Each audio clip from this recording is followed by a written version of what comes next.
find that you've arrived in Frightenstein. Perhaps the Count will find a way to make his monster work today. For if he solves this monster mania, he can return to Transylvania. So welcome where the sun won't shine, to the castle of Count Frightenstein.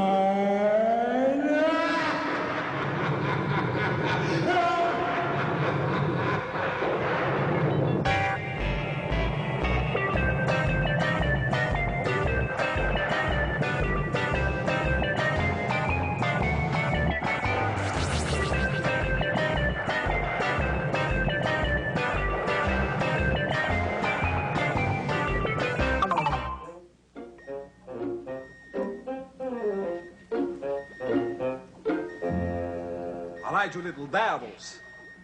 A tulip by any other name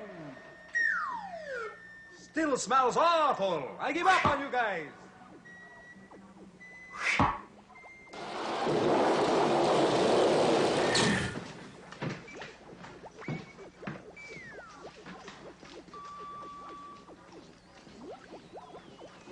You're late again, Igor. And what was that sound I heard outside? I was outside, master, playing tennis. It's a lousy racket. You laugh when the Count makes a joke. Stop laughing. For now is the time that we raise the flag and sing our national anthem. I'll count you in. 1, 2, 3, in. Gory, gory, Pennsylvania. The werewolves and bats will always maim ya. The murky moor will likely claim ya as we go stumbling through. You wouldn't know ukulele lady, would you? I pledge by the sign of the three-toed sloth to do my best to do my duty, to always obey the laws of the werewolf pack, and to never rest until Brucey lives once more and takes his rightful place in the annals of distinguished monsters. And I can once again return to that most glorious of homeland, Transylvania. As we go stumbling,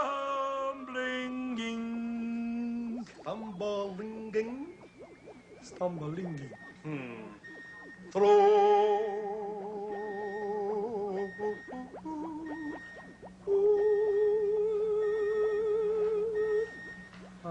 You have heard the master, a count, a wondrous human being. Shaliapin couldn't do it better. All right, explain yourself. Now, what were you doing? I was outside, master, playing tennis. But what would take you so long to play tennis? Well, master, I was playing by myself, and it takes twice as long. You're out of sight. Can't be.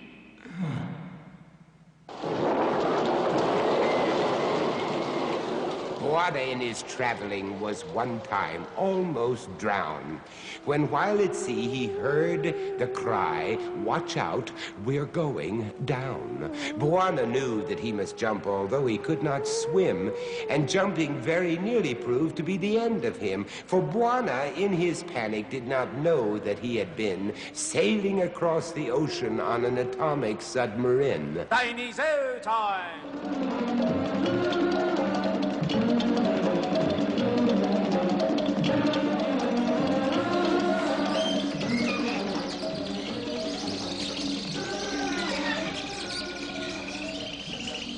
And how are you? Very nice for you to drop in and see me. This is Bawana Clyde Batley at your service here at Zany Zoo.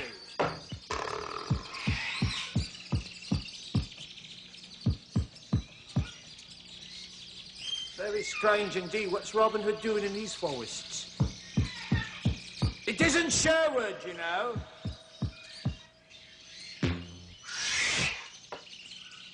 They're getting very restless, I might say. All right now. As I was saying, I'm Bawana Clyde Batley, and I have some lovely film for you to see of all our gorgeous creatures, and I'm sure you're going to love them.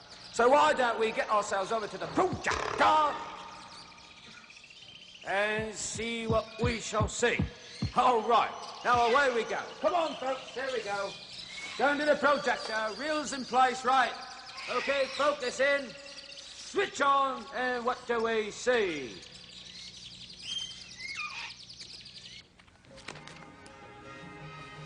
Hello, hello, hello, and what have we got here? Do you know what that is? That is a Gila monster. Oh, look at that, would you? Now, they're very, very interesting, they are.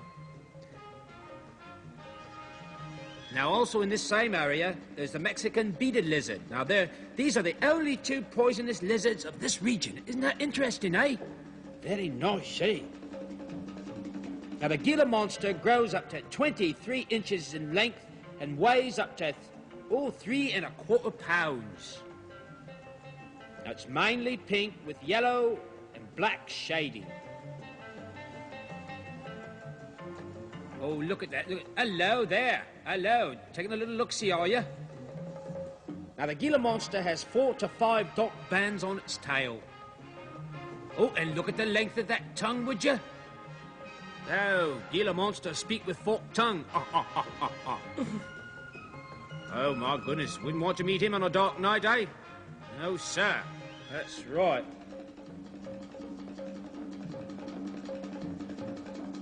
Look at that.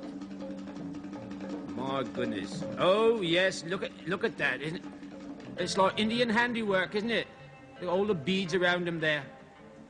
Well, that must be what the beaded lizard is then, eh? That's right.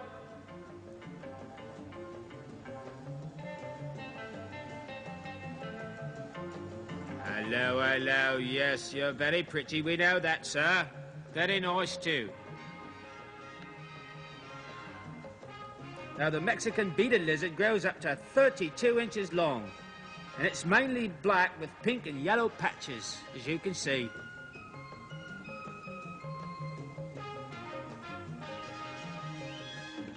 All right, mate. Here, give us a kiss, eh? Would you give us a kiss? For Bawana Clyde, Batty. That's right.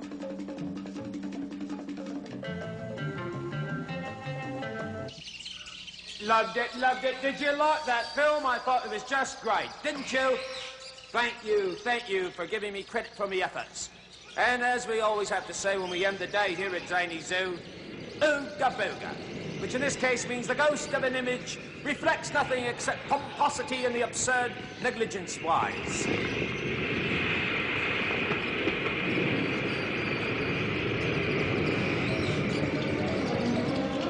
Right, all right. Looks like my launch has just arrived, so I'll be taking a trip upriver to see the Count and all his friends. All right, bye-bye now. Ta-ra, mates, and have a good time.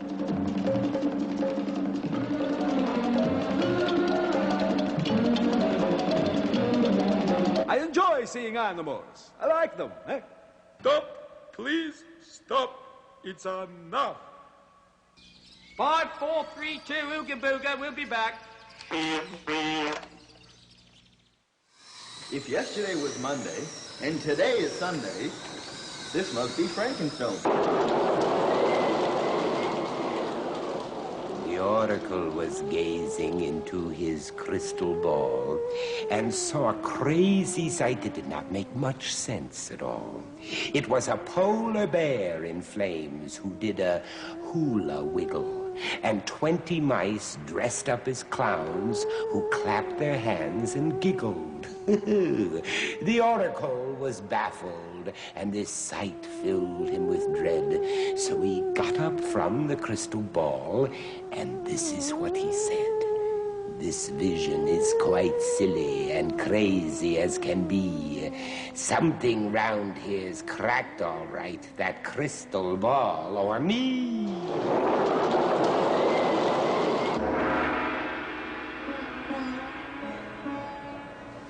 Welcome. I am the mighty and magnificent Rico, clairvoyant divine, palm reader superb, philanthropist, extraordinary.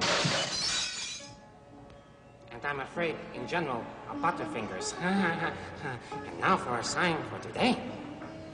O swirling mist whom the gods have kissed, which sign, whose life, will fortune twist? And the sign today is Libra. Oh, gentle Libra, Now, that is all the kids who are born between September 23rd and October 22nd. Now, the sign for Libra is the scales, the symbol of justice. Yes, that is a very good thing to have, justice. And now we... I think I've done it again, huh?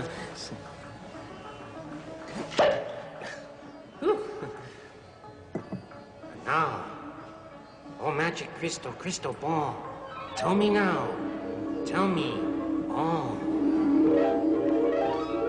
Yes. All right, Libra. Beware of a 250-pound Sagittarius who likes to tickle people. Now is a good time for all the kids of the Libras to look back and see what you have accomplished. This review will be invaluable in deciding where you are going from now on, see? And that is a very important thing. You must review what you have done, and in your schoolwork, if it is not up to par, you must work harder and bring it up to par. And now I must answer your lovely letters that you send me. I hope I know the answer to this one. Dear Oracle, can you recognize what a person's sign is when you first meet them? That is a very good question. Well, as you study astrology deeper and deeper, you'll find that each sign has its own distinctive personality and makeup. Now, Geminis are talkative and friendly, inquisitive. Pisces are moody, whereas Leos, well, there's something else. After studying all the signs, you get to sense exactly what sign people are born under. Try studying all your relatives and friends. That should take some time. You'll discover they all fall into recognized patterns of their signs. It really shouldn't work, but it does. Don't you think so, Buddha? I mean, after all, you have been with me on all of these occasions. Oh, wish somebody would stop the gong, man. Please, look to the stars.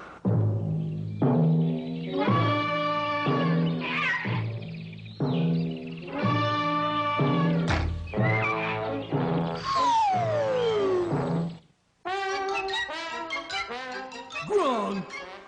Hello, Gronk. How are you today? Oh, just Gronk. Gronk, eh? Gronk. I've been reading some very interesting things in this book here. Sure. You know, things weren't always so modern and convenient as they are today. Really? You know, in the old days, you couldn't always take a steamship to Europe. Of course not. Sometimes you take a steamship to China. I'd love to take you in a steamship to China. No, that's very cute, but that's not what I mean. Now, in the old days, there weren't even such things as steamships. You had to travel in a sailing ship. And what were they like? Well, if we don't understand something, what do we do? We'll look it up. That's right. Sure. And I have a book here that tells us everything we ever wanted to know about traveling in a sailing ship. Really? What's it called? It's called Everything We've Ever Wanted to Know About Traveling in a Sailing Ship. Gronk. All right, I caught you again. Well, it says that in the early days, the cargo was considered to be more important than the passengers. No kidding. Yes, to cross the Atlantic, it took, well over... $2. $2. Sure. No, that's not right.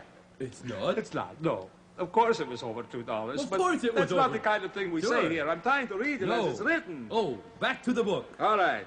What I'm saying is sometimes it took well over 3 weeks. That's Sure. more like it. Of 3 course. weeks. 3 weeks. To cross the Atlantic. And the early sailing ships provided very few comforts. No floor, no floor, roof, no roof, no food. food, no food. Sure. No floor. Bad scene, you know?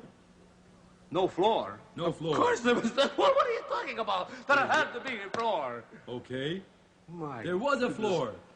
A Strike very no strange, floor. enchanted floor. One day we walked it. No, never mind. All right. Moving right along. Yes. What they didn't have was movies or restaurants or the things you find in our big ocean liners. Like today. grumpy waiters. Like grumpy waiters. Sure. They didn't have that. Give me the strength to hang on for just a little while. That's all I ask. Back to the book. Back to the book, Sure. if you'll allow me. Okay, here we go. All right.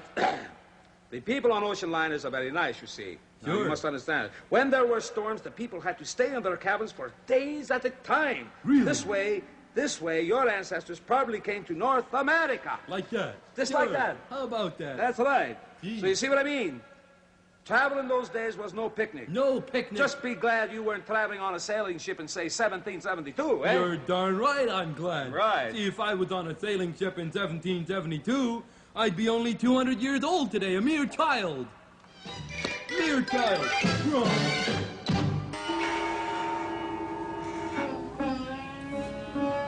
from the source of the highest, to be known paths of purification, and the multitudinous sounds of all things that return to nature. What does it all mean?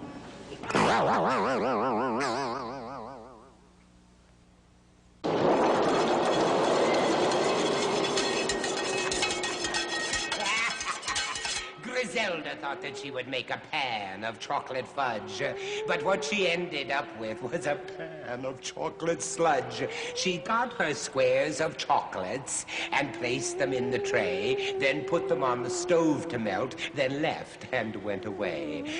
Her bowl was made of plastic, so that when our cook returned, she found a melted lump in flames and half the kitchen burned. But Griselda didn't mind at all. She said it didn't matter, and scraped the gloop from off the stove and threw it in the batter.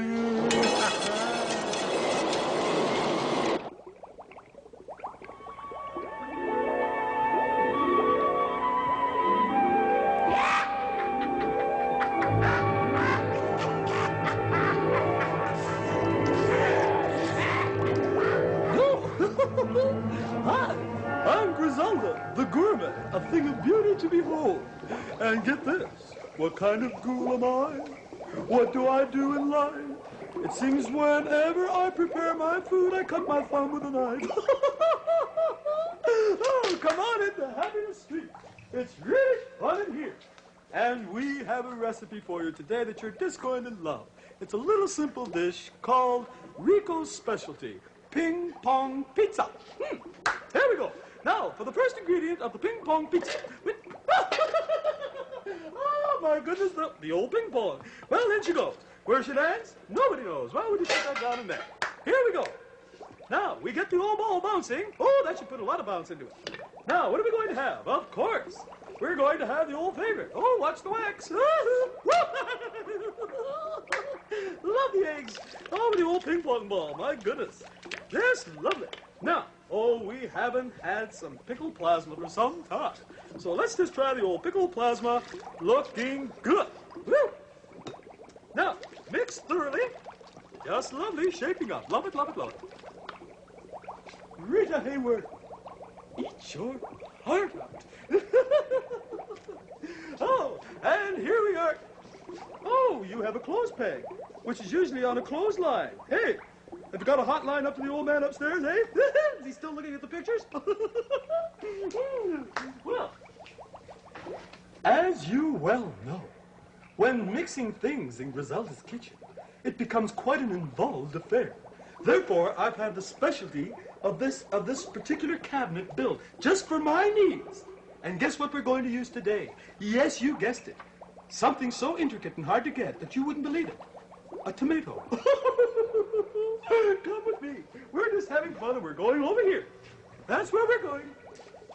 And here we are with the tomato. All right? Now, into the old car. Oh, that was a large tomato, wasn't it? That being done, we're now back at the old mixing bowl. Now we're going to the cauldron to mix it all up. How wonderful. Here we are. Oh. Now, here we are at the cauldron, and in go the goodies. Cauldron, cauldron, boiling bubble. Cauldron boiling, cauldron bubble. Okay, taster's time.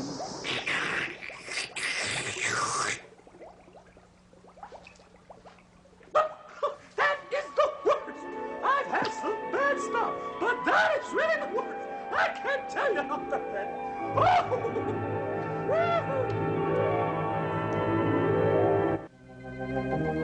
Barbecue, schmarbecue. I'm going inside. The bugs are eating me alive.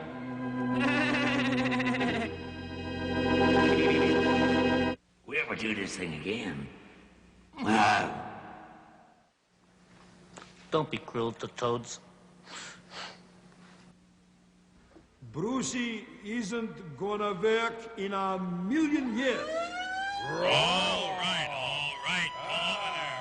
Who sent for you? Never mind that. Slammer, babber, hammer Igor now. Of course not. Say, I hope you're well today, Igor. I hope you're not well today, Igor. You see, you didn't... All right, Igor. Word reaches me that you don't know much about the English language. Who, me? Ah, I was right. Now, I distinctly heard you say, and let's have an instant replay on this, please. Brucey isn't gonna work in a million years. Now, why is that wrong? Because he isn't gonna work in a trillion or even a zillion years. No, that's wrong, Igor. Yeah, well... Grammar, slammer, hammer, Igor. Never mind. No, not yet. Igor, instead of saying Brucey isn't gonna work in a million years, what should you have said? Brucey never washes the dishes. No, Hammer, Igor, now. No, we'll give him one more chance. Give us a couple of chances. I'm not sure about this. Now, Igor, it isn't Brucey isn't gonna work in a million years. It's Brucey isn't. Brucey isn't, Come on, Brucey isn't. Slowly now, just... patience is a virtue, you know that. Hammer now. Not yet. Brucey isn't going to work. That's right. No, I got it right. Let's have the corrected version, please. Brucey isn't going to work. Very good, Igor. Mr. Slammer Bear. Hammer Igor tomorrow? No. Hey, wait a minute. That might be a good idea.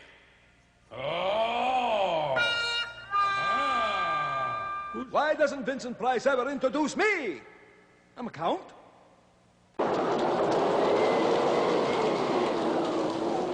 The librarian will often read some short detective tales that tell of murder in the streets and how it ends in jails. I went once for a visit and I found him reading late. He told me he'd not finished yet, so would I kindly wait. The book that he was reading was one that he'd read before. I told him this, but all he did was bellow out a roar. Reading books is not so bad. It's all on how you view it. And this time as I read, I find the butler didn't do it.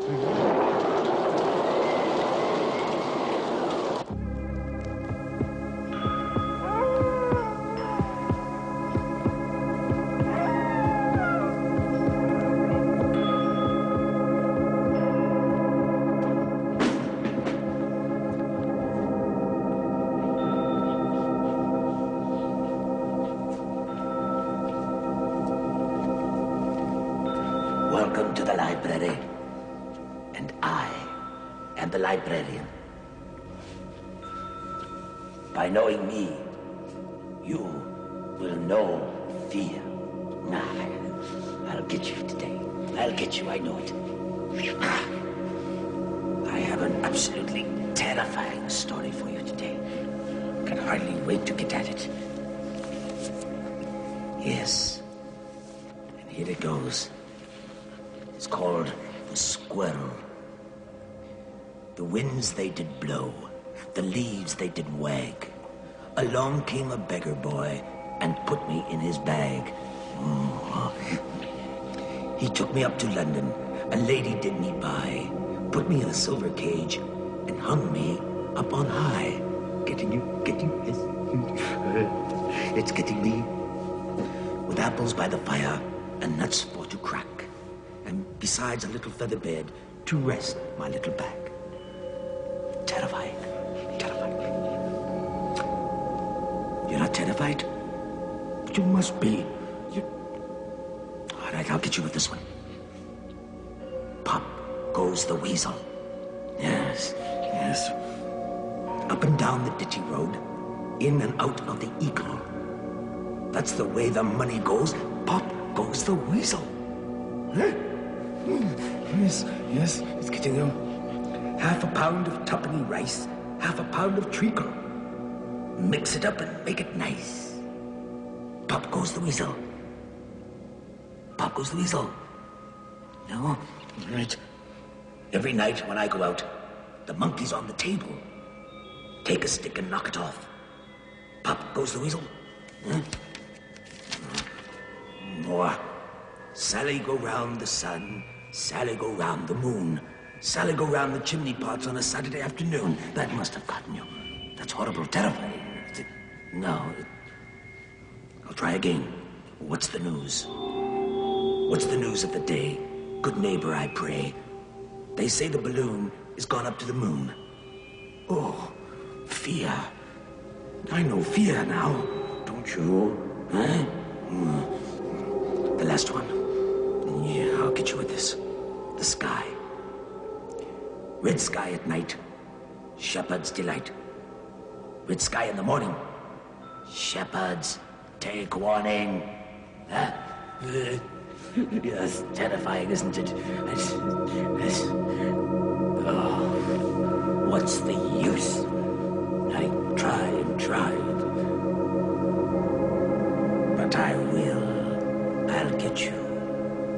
The next time we meet, I'll get you as sure as I am the librarian and this is Polly. But until that time, I grow weary now. And so I say, goodbye.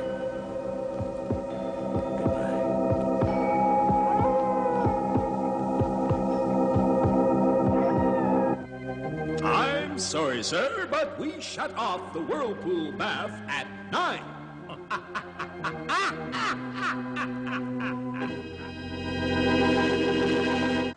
Meanwhile, back at my crystal ball. I like pet vet. Quite nice, quite nice.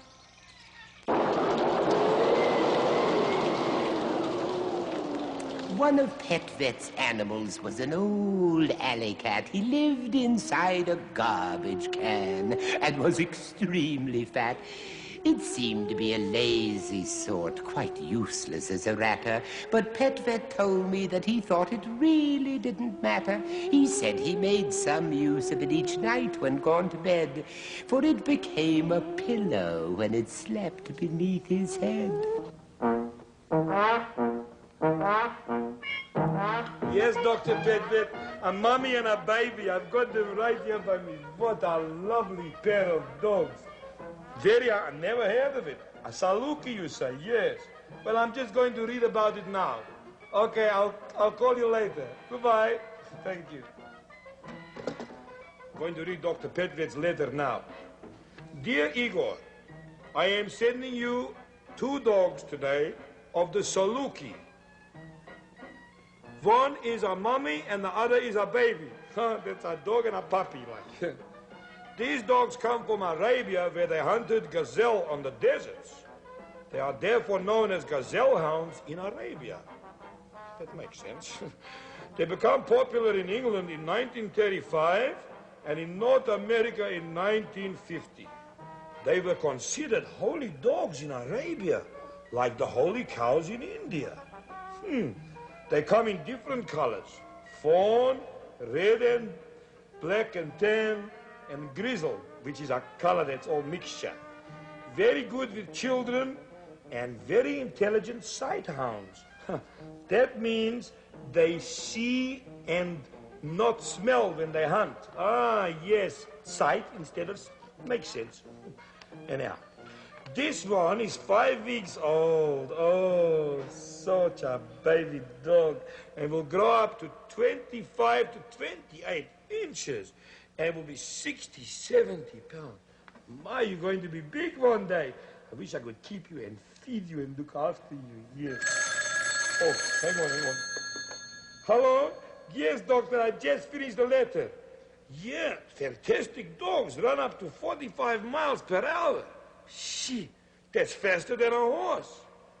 I wish I can keep them. Dr. Pet-Vet, I'll just put you on hold. Hang on a second, I want to check with the slot. Good. Hello, Mr. Sloth? Yes, Igor.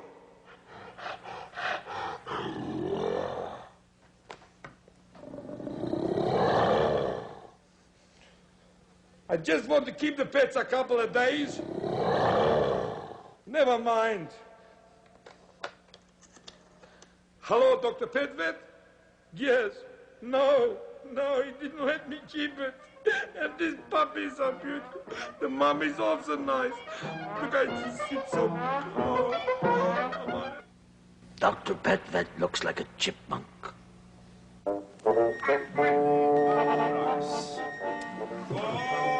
Boat Company, 8 goulash. Oh, Rico. Boat Company. Prance away. Please, Igor, I'm trying to add up my goulash here. The bills I owe. Can I help you, master? Well, maybe you can. I'm going to test you on something. How much is 12 goulash, 8 goulash, and 5 goulash? 25 goulash, master. That's very fast. I'll try another one on you. All right, how much is 19 goulash, 18 goulash, 17 goulash, and 12 goulash?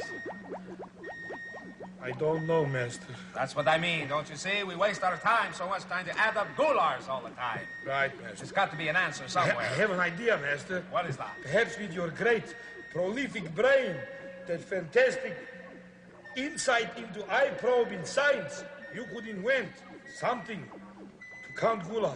I don't think so, Igor. But what I really should do, I feel, is to invent something that can count goulash. Yes, the thought just hit me. Yes, master. Why not? Of course, I can do it. It's planning in my head right now.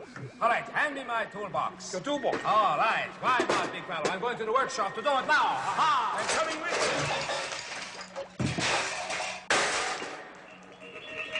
Seem to have lost some of my tools, but it's all right. I am finished already. That was a quick job, master. All right, now I am going to test my voice-activated Gular adder. Wow. Okay, here we go. I'll be a witness. All right, voice-activated Gular counter. How much is 19 goulars, 18 goulars, 17 goulars, and 12 goulars? Could you repeat the question? Of course. It's working. How much is 19 goulars, 18 goulars, 17 goulars, and 12 goulars? Boy, that's a toughie. Could you ask me an easier one? All right, how much is 2 goulars and 2 goulars? 4 goulars. 4 goulars. 4 goulars.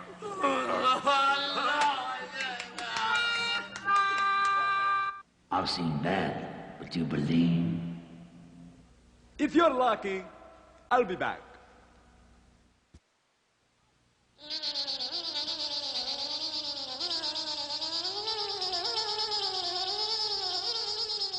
You know, I know a little mosquito who left home because he found his parents repellent. You get it? Play on. Well, that's funny. No? Well, I think so. Anyway, it's lunchtime.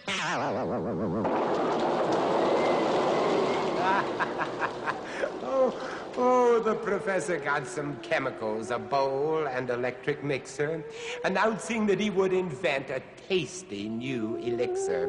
This brew, he said, will bring you health and cure all earthly ills and be a lot more pleasant than a lot of nasty pills.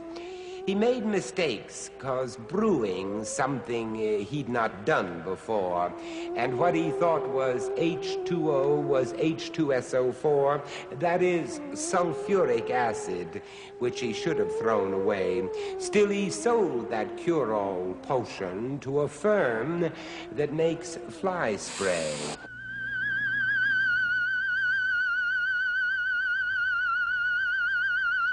How do you do, ladies and gentlemen, and men and women and people and others? I am Julius Sumner Miller, Professor Julius Sumner Miller. And professor of what? Our business is physics. And physics is what? Physics, I suppose I would say, is what physicists do. And somebody says, now, Professor, that is circular thinking. Physics is what physicists do. Sure, what does a carpenter do? He does carpentering. And what do physicists do? They explore how nature behaves. So I left you last time with an inquiry of a common sort, but one which many, many, many get wrong. We are to imagine that I have 2 identical vessels, one filled with milk and one with cream. They are now, you see, empty vessels. How many see that? Oh, those of you who said they are empty. No, that is not right. They have air in them. They are not empty. I will show you later that I can't have an empty vessel. Never have an empty vessel. Not on the Earth, maybe on the moon. You follow me, all right. So the question is, one filled with milk and one with cream, and which is the heavier? How many agree that the cream is the heavier? How many agree that the milk is the heavier? Those of you who said that the cream is heavier will have to be sent to the 7th layer of some place named by Dante, because the cream is not heavier. The milk is the heavier. Cream is oil, and oil is lighter than water. And I know why you said the cream is heavier, because it is thick and viscous and sluggish. And furthermore, those of you who are too young have lived only in the age of homogenization, and you have never seen an old-fashioned quart of milk with the cream on top. The professor is certainly clever, but me, hey. So those of you who said the cream is heavier, down, I say. The milk is heavier. I think that's wonderful.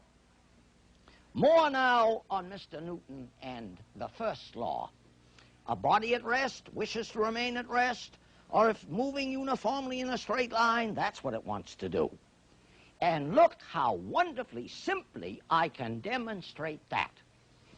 We will imagine that this is a heavy hammerhead, heavy, like a sledgehammer. And here is the handle which I lodge in it, and it's held by friction. Now, how can I put that handle into that head further? Just like this. Hold it so the head has large inertia. I hit so, and the head has the handle driven into it. Case 1. Case 2. Let me start all over. I lodge the head on the handle ever so, and now I do as follows. Bang. What happens now? The motion of the handle is brought to rest by engaging the table. The head was also moving, but when the handle stopped, what did the head do? It kept moving. And so this is a wonderful demonstration of Newton's first law, which I say has two parts not usually delineated. A body at rest wishes to remain at rest, or if moving uniformly in a straight line, wants to do that. What a sight!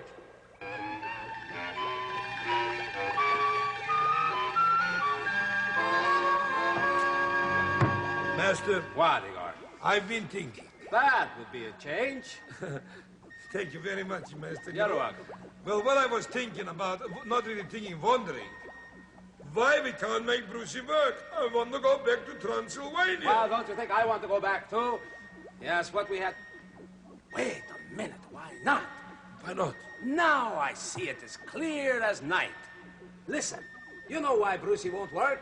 He has no discipline. Discipline? What we need around this castle is some good old-fashioned military discipline.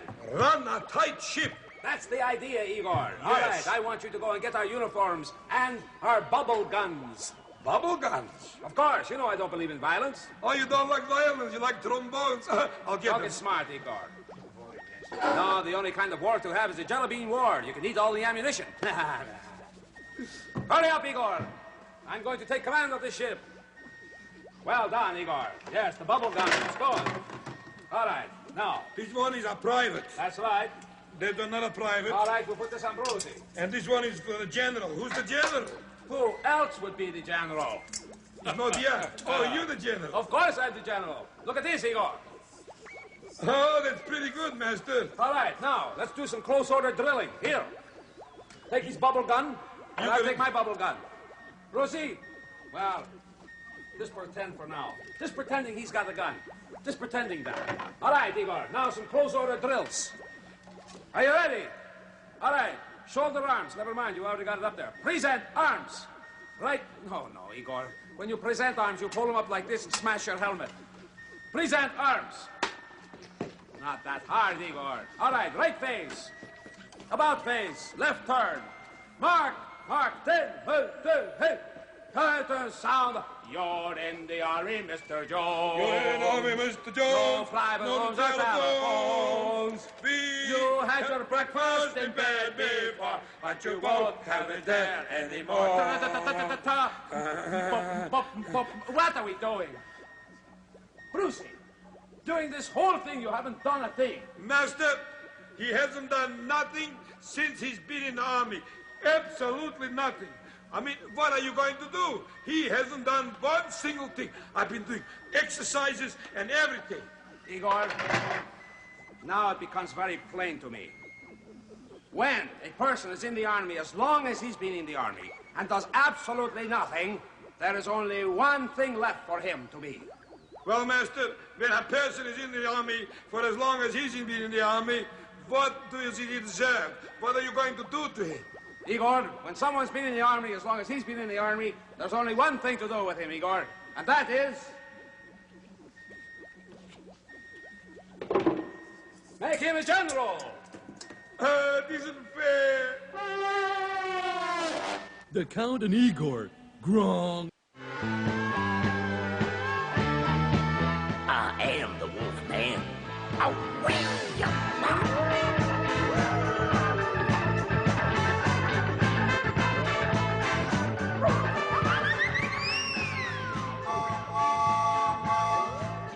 Oh, how do you do and how are you? I am the Wolfman coming to you from radio station EECH, brought to you by Dracola, the Dracola company of the world. Ah, yes, Count. Okay. Glad you liked it. Good. Well, that's groovy. He said I finally got the thing right. Ha ha. And remember, gang, we believe in the wolf. Now it's chime time. And the time is... missed completely. All right. According to the old dart in the wall, it's time to TCB. Busy. TCB, take care of business. How's this happen to be, Osiris? Don't interrupt me, Igor. Answer the phone yourself. Grab one. There's all kinds of fun here. Hello? Oh, it's you, Uglik. You will have to speak in English, because I can't understand. Oh, there. Howdy, Igor. How are things? Just great, Uglik. How are things on Mars? Oh, still working in the Mars bars factory. Our production has slowed down considerably since we spilled the caramel on the floor.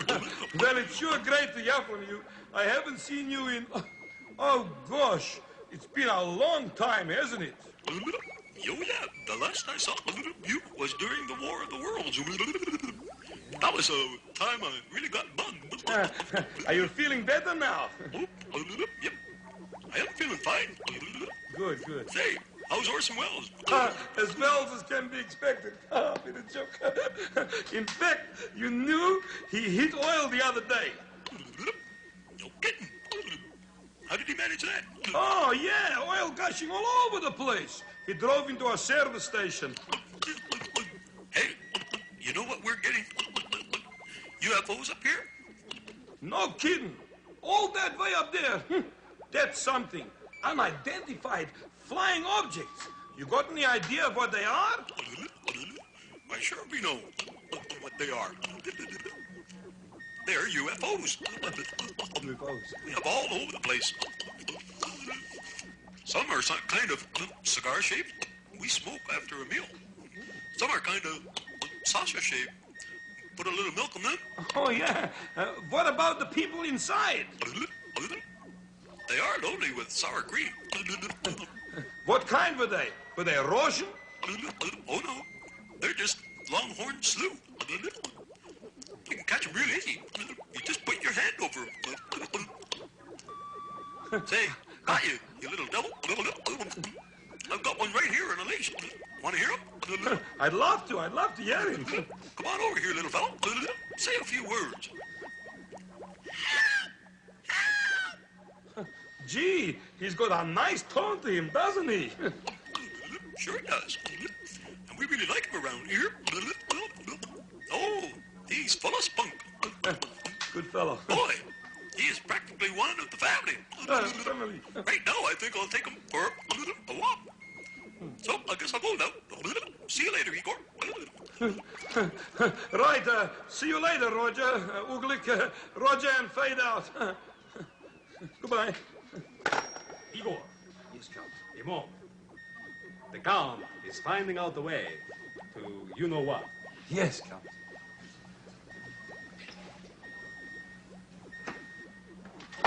Before you do,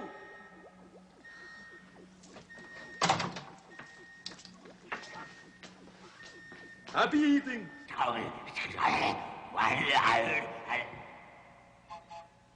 are working on the mail in the dead letter office. How are you today, Harvey Sunclanger? No, it's not. I'm fine, and it's wall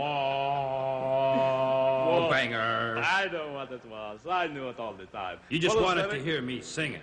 Yes, because you are in very good voice today. Wall banger. Very good, Harvey. Is there any mail? Yes, there is. Today, 2 or 3 letters came in, and you can read one of them right now. Well, I hope it's to me. I wouldn't want to read anybody else's mail. Oh, no, it's for you. All right. It's the one marked number 1. That one. Oh! And not that one and that one. That's the one, all right. That's it. Not really hard. Is that typo? All right. O positive. Or what have you. Accentuate the positive. Eliminate the negative. Zabba-dabba-doo-doo-doo. Never mind that. We must get down to business here. Dear Count, and there it is again, those wonderful words. Is it true that Bawana Clyde Batty waxes his mustache? Well, that is a vicious rumor. Very, very bad. No, he does not wax his whiskers at all. No. He's a clean-cut boy. Oh. And you remember that, Franklin, eh? And we'll send you a picture, of course. That was a good joke. Well, I think so. I think I'm going to have to go now. Very sorry about that, Harvey. Marchbanger. Oh, come on now. It's Harvey Wallbanger. Wrong. The castle lights are growing dim. There's no one left but me and him. When next we meet in Frankenstone, don't come alone.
This show is definitely over.